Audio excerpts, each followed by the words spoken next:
ஒது செய்யும் பொழுது பிஸ்மில்லாஹிர் ரஹ்மானிர் ரஹீம் என்று சொல்லி கைகளை முதலில் கழுவுகிறான். ரசூலுல்லாஹி ஸல்லல்லாஹு அலைஹி வஸல்லம் அவன் கை கழுவுவது தொழுகைக்காக வேண்டி செய்கிறான் என்று சொல்லவில்லை. கைகளை கழுவும் பொழுது அத்தோடு சேர்த்து கையினால் செய்த பாவம் களையப்படுகிறது. முகத்தை கழுவுகிறான்.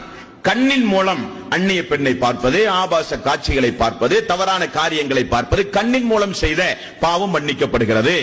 வாய் கொப்பளிக்கிறான். வாயின் மூலம் கெட்ட கெட்ட தீய பேச்சுக்கள், அல்லாஹ்வுடைய கோபத்தை தட்டி எழுப்பக்கூடிய பேச்சுக்களை பேசியிருந்தால் வாய் செய்த பாவங்கள், அந்த பாவங்கள் கழுவப்படுகிறது. ஒலுவின் மூலம் கைகள், கால்கள், முகம், வாய் பாவம் மன்னிக்கப்படுகிறது. மனிதன் இதை கொண்டுதானே பாவம் செய்கிறான். தொழுகைக்கு வருவதற்கு முன்னதாகவே எல்லா பாவங்களும் மன்னித்து தூய்மையாக தொழுகைக்கு வருகிறான். ரசூலுல்லாஹி ஸல்லல்லாஹு அலைஹி வஸல்லம் இன்னும் ஒருபடி மேலாக சொன்னார்கள், வீட்டிலிருந்து ஒது செய்து வாருங்கள். அப்படி வீட்டிலிருந்து ஒது செய்து வந்தால் நீங்கள் எடுத்து வைக்கிற ஒவ்வொரு எட்டுக்கும் ஒரு பதவி அல்லாஹ் உயர்த்துகிறான்.